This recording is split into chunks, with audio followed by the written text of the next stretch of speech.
चलिए आगे बढ़ते हैं। अगली खबर, डोनाल्ड ट्रंप पर एक और जानलेवा हमले की कोशिश, और वो भी कहां? अमेरिकी राष्ट्रपति के घर व्हाइट हाउस में घुसकर। कहते हैं व्हाइट हाउस वो इलाका है जहां परिंदा भी नहीं पर मार सकता। तस्वीरें आपको दिखाते हैं जब फायरिंग हुई। जब तक स्पेशल फोर्सेस की परमिशन ना मिले इस इलाके में आप आ भी नहीं सकते। ये देखिए, ये जो तस्वीर आप देख रहे हैं ये उस वक्त लाइव कवरेज की तस्वीर है जब वहां पर लाइव कवरेज मीडिया चैनल्स की जा रही थी और तभी वहां पर फायरिंग की आवाज सुनी जाती है। व्हाइट हाउस के बाहर फायरिंग की आवाज भी आपको सुनवाते हैं। पीसीआर से कहेंगे कि वो बैकग्राउंड म्यूजिक हटाकर एम्बियंस की म्यूजिक सुनाए दर्शकों को। Thank you PCR. तो ये देखिए किस तरह से वहां पर बातचीत जारी है और अचानक से फायरिंग की आवाज सुनकर वहां पर जो रिपोर्टर मौजूद होती हैं, जो रिपोर्ट कर रही होती हैं, वो टेबल के नीचे छिप जाती हैं। बाद में पता चलता है कि इस एरिया में एक अननोन व्यक्ति आता है और एक दो नहीं महज 10 सेकंड में 30 राउंड की फायरिंग करता है। हालांकि उसमें किसी सीक्रेट सर्विस के एजेंट की मौत नहीं होती, यानी कि किसी को गोली नहीं लगती है। क्या ऐसा संभव है?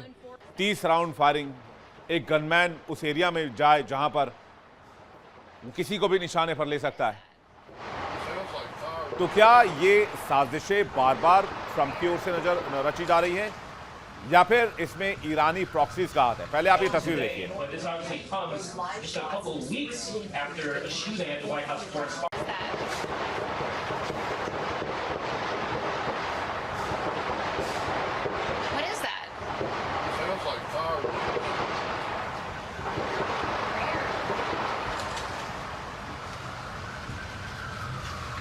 Today, but this obviously comes just a couple of weeks after a shooting at the White House correspondence. That President Trump has said a deal is close, only for the two sides to remain far apart.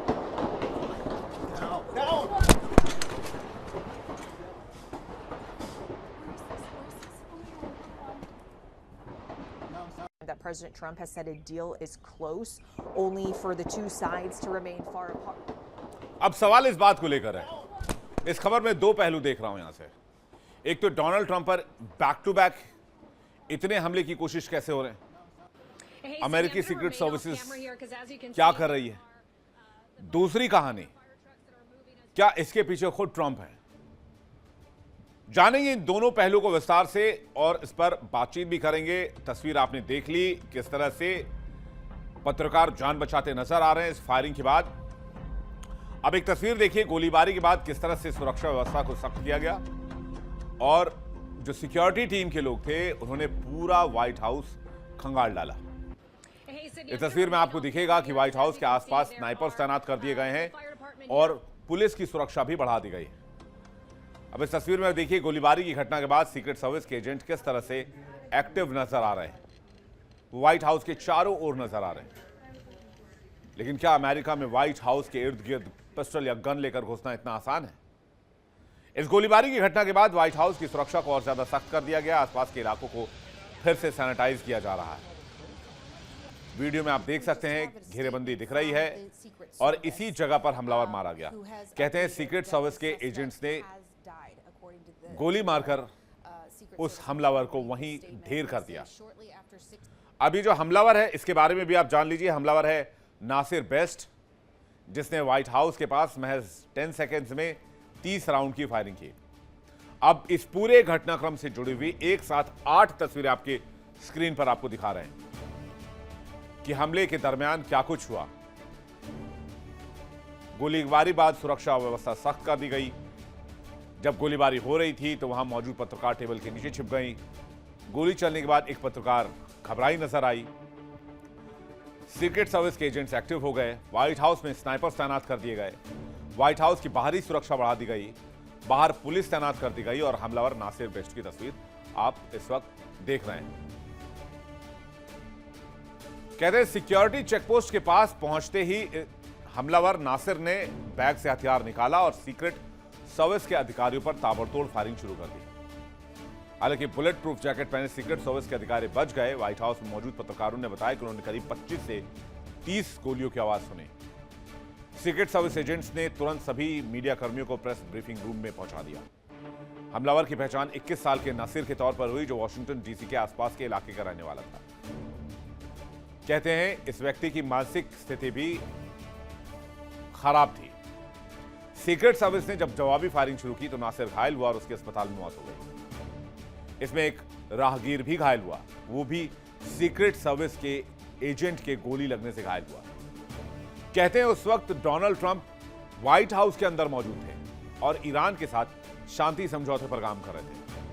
अधिकारियों के संग दो plan पर बातचीत हो रही थी। पहली प्लानिंग ये थी कि ईरान के साथ समझौता कर लिया जाए और दूसरी प्लानिंग ये थी कि ईरान पर फुल एंड फाइनल असॉल्ट किया जाए, एक आखिरी हमला किया जाए। गोलीबारी की घटना के बाद ट्रंप को सीक्रेट सर्विस के एजेंट्स ने वहां से सुरक्षित निकाल लिया और फिर 40 मिनट तक पूरे एरिया को लॉकडाउन कर दिया गया, जिसके बाद इस पूरे इलाके को सीक्रेट सर्विस ने सैनिटाइज किया। इसके बाद लॉकडाउन हटाया गया। इस मामले पर डोनाल्ड ट्रंप ने ट्रुथ पर सोशल मीडिया पर पोस्ट किया। उन्होंने लिखा, सीक्रेट सर्विस की टीम ने शानदार काम किया। ये वो पोस्ट है। गोलीबारी की घटना के बाद डोनाल्ड ट्रंप ने क्या कहा, आइए नजर डालते हैं।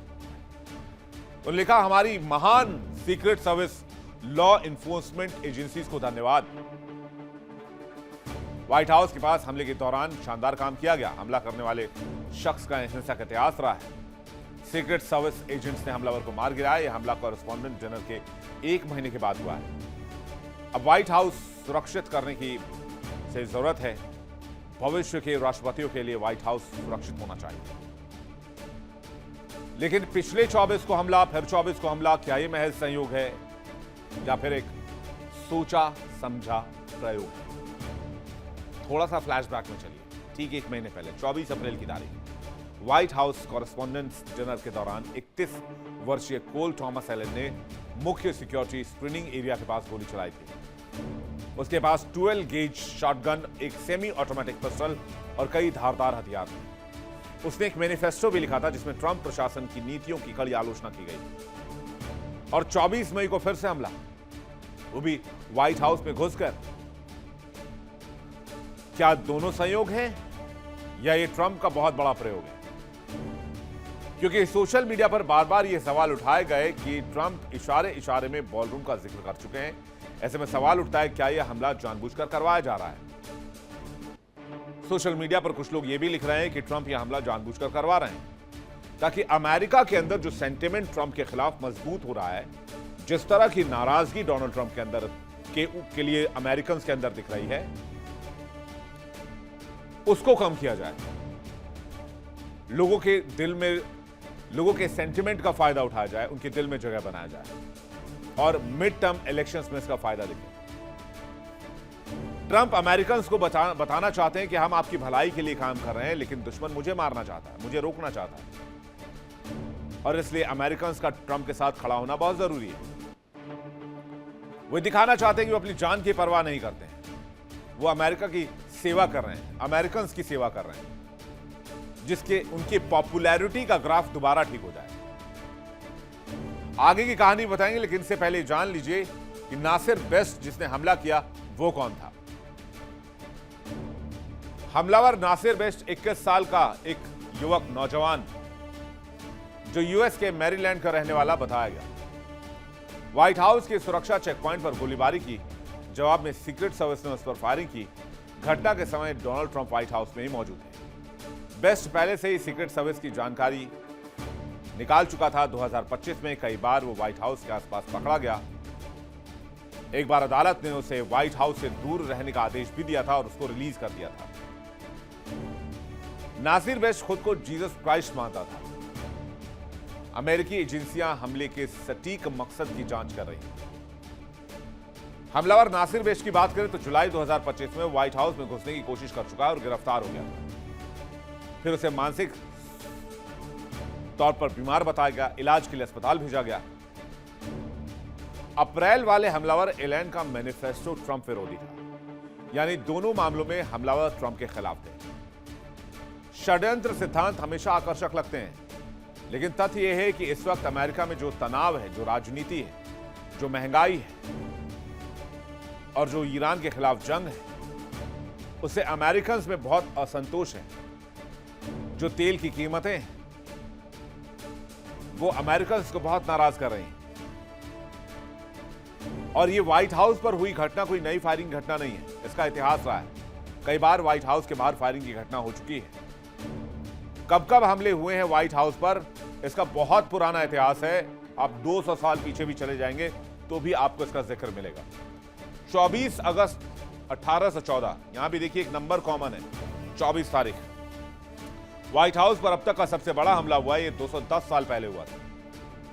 ब्रिटिश सेना ने वॉर ऑफ 1812 के समय कब्जा कर व्हाइट हाउस में आग लगा दी। उस समय राष्ट्रपति जेम्स मैडिसन व्हाइट हाउस से पहले निकल चुके थे। पूरा व्हाइट हाउस जलकर खाक हो गया था, बाद में सारा दोबारा रिबिल्ड किया गया। 29 अक्टूबर 1994 फ्रांसिस्को मार्टिन ड्यूरेन ने जबरदस्त गोलीबारी की। व्हाइट हाउस के बाहर ऑटोमेटिक राइफल से 29 राउंड फायरिंग की। माना गया कि उसका निशाना राष्ट्रपति बिल क्लिंटन थे। हालांकि कोई घायल नहीं हुआ और हमलावर तुरंत पकड़ा गया।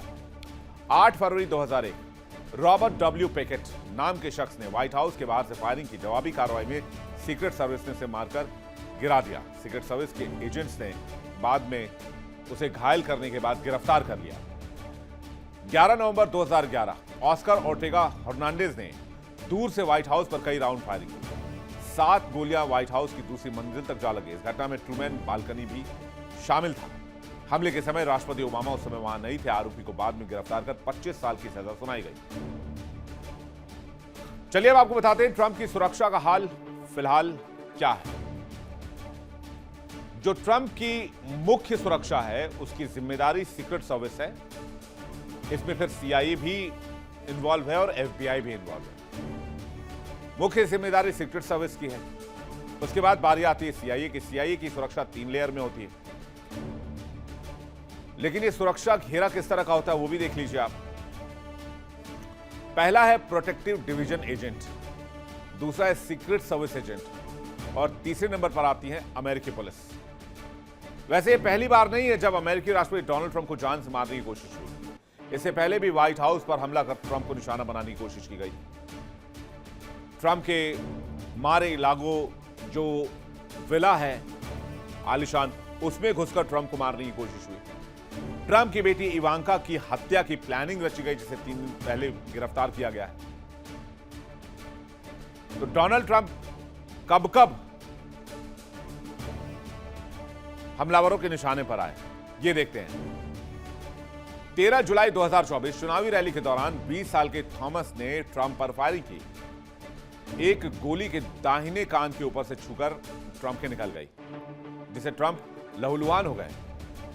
वेस्ट पाम बीच फ्लोरिडा 15 सितंबर 2024 ट्रंप अपने गोल्फ क्लब में गोल्फ खेल रहे थे, तभी एक संदिग्ध पकड़ा गया। 58 साल के रयान वेस्ले के पास से AK-47 जैसी खतरनाक राइफल बरामद की गई। ट्रंप पर फायरिंग करने से पहले इसे पकड़ लिया गया। जुलाई 2024 अमेरिकी अधिकारियों ने पाकिस्तानी एजेंट आसिफ मर्चेंट को पकड़ा, जो ट्रंप की हत्या के लिए ईरान के इशारे पर सुपारी देने की साजिश कर रहा था। अक्टूबर 2024 IRGC के एक एजेंट फरहाद को ट्रंप की हत्या की प्लानिंग के खिलाफ गिरफ्तार किया गया। मार ए लागो, जिसका जिक्र मैंने किया, यह घटना फरवरी 2026 में हुई थी। फ्लोरिडा में ट्रंप का यह बंगला है, रिजॉर्ट है, जिसके गेट पर हथियारबंद युवक ने घुसने की कोशिश की। सुरक्षा बलों ने चेतावनी दी, जब उसने हथियार नहीं डाला तो उसे मार दिया गया। वॉशिंगटन हिल्टन होटल, जहां 24 अप्रैल 2026 को डोनाल्ड ट्रंप मीडिया वालों को डिनर पार्टी दे रहे थे, लेकिन तभी हथियार लेकर एक अनजान आदमी अंदर पहुंचा और ट्रंप की पार्टी में फायरिंग करने लगा। बाद में पता चला कि वो ट्रंप की नीतियों को लेकर बहुत आक्रोशित था। हालांकि इसे बाद में गिरफ्तार कर लिया गया। ट्रंप और व्हाइट हाउस पर हमले को लेकर देखें तो एक चीज क्लियर है, अमेरिका में आज की स्थिति ठीक नहीं है। दुनिया की सबसे ताकतवर अर्थव्यवस्था इन दिनों अजीब दोहरे संकट में फंसी हुई है। एक तरफ घर घर में महंगाई की मार, दूसरी तरफ ईरान से जंग में बिलियंस ऑफ डॉलर का नुकसान। इन दोनों ने मिलकर अमेरिकन का बजट और मूड दोनों बिगाड़ दिया है। अप्रैल 2026 में अमेरिका की महंगाई दर 4.2 को पार कर गई, जबकि फरवरी में यह महंगाई दर 2.4 थी। सबसे बड़ा झटका अमेरिकन को पेट्रोल और गैस की कीमतों पर लगा है। मार्च में गैस की कीमतें पिछले 60 साल की सबसे बड़ी मासिक बढ़ोतरी दिखती है और औसत कीमत $4.17 पर गैलन तक पहुंच जाती है। जब ईंधन महंगा होता है तो सब कुछ महंगा होता है, क्योंकि इसका डायरेक्ट इंपैक्ट ट्रांसपोर्टेशन पर होता है। अगर माल ढुलाई महंगी होगी तो जाहिर सी बात है माल भी महंगा होगा। फिर वो चाहे कोई भी चीज हो, आपके घर का राशन हो, दवाई हो, कपड़े हो, अब जो भी चीज इस्तेमाल करते हैं। अब तो अमेरिकन ये भी कहने लगे हैं कि हमने बेहतर जीवन की उम्मीद में वोट दिया, लेकिन हालात अमेरिकन के लिए बहुत मुश्किल हो गए हैं। उनका मासिक खर्च $2300 से बढ़कर $2500 से ज्यादा चला गया है और यही गुस्सा ट्रंप के खिलाफ है। ट्रंप जानते हैं मिड टर्म इलेक्शंस तक अगर ऐसे ही हालात रहे तो बेड़ा गर्क होना तय है, उनकी राजनीतिक करियर का खात्मा तय है और वो उसी फॉर्मूले को आजमा रहे हैं जो फॉर्मूला उन्होंने चुनाव से पहले अपनाया जब एक गोली उनके कान को छू कर निकली थी। तो यहां भी कॉन्स्पिरेसी थ्योरी साफ नजर आती है। इस मामले पर हमारी नजर रहेगी, अपडेट्स हम आपको देते रहेंगे। देखिए इंडिया डेली 24/7 अब आपके स्मार्ट टीवी पर। इंडिया डेली मौजूद है सभी डिजिटल प्लेटफॉर्म पर लाइव और लगातार। इंडिया डेली 24/7 हर दिन राष्ट्र को समर्पित।